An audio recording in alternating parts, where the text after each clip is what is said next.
1 year ago, on November 27, 2006, officials with TransAlta notified their 618 coal mine employees that the mine would be shut down immediately and permanently. The news came as a shock to workers and to the community. I'm Vic McKee. I live in Centralia and I'm 50 years old. I worked there from 98 till they closed, and was a truck driver most of the time and operated those large trucks. I drove coal, drove dirt, whatever they needed moved. Got laid off. Thanksgiving Day was the last day that I worked. I had some people come in and we was working just like a normal day. It's kind of a feeling in the air that we just wouldn't get anything done. The rain was causing a lot of mudslides, it was losing a lot of coal, and there was a lot of danger operating around where we was operating. And it was getting kind of obvious that pretty soon they're going to have a cutback. Just nobody expected a complete closure. And 3 days later it was closed. The initial reaction, there was a lot of anger at the union hall for the day or two after that, because it did come as a surprise to some people that it would just shut down completely. And I think there was some hard feelings about there was no warning, no advance notice, and it was right before the holidays. But everybody I've talked to after the initial shock of being laid off, they're okay with it. I mean, I was financially secure, so it didn't really bother me. I've always landed on my feet. We went to Utah, Nevada, Oklahoma, Arizona, looked around at some of the mines and stuff, and just decided just to live up here, and I was just going to change my career completely. And one of the opportunities that they offered at the retraining was accounting. So I decided just to go ahead and go into accounting. WorkSource, and also retraining people that are here on campus.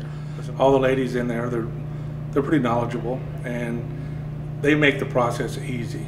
All you have to do is go in and fill out the paperwork, and they know what to do with it. I mean, you don't have to scramble around going, well, what do I do next? What do I do this?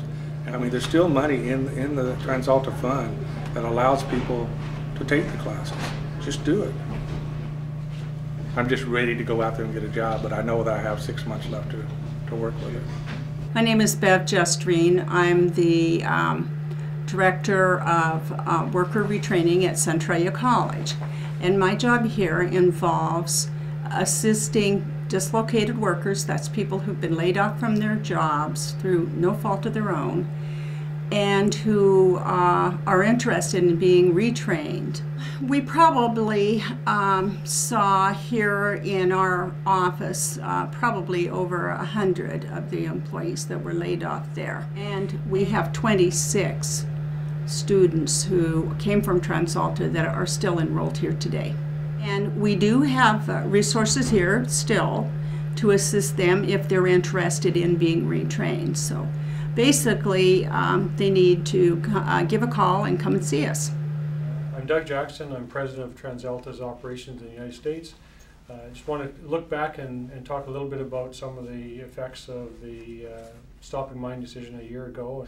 So TransAlta committed to do the right thing, and part of that was committing funds to help the transition. And TransAlta provided $5 million to help our employees in the community transition through this challenging time.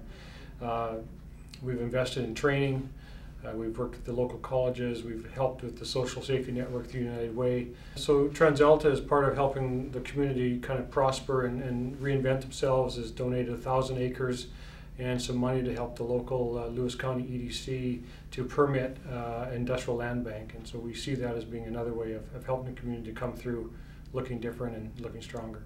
So we have 300 employees today, and we're still a strong, one of the largest private employers in Lewis County.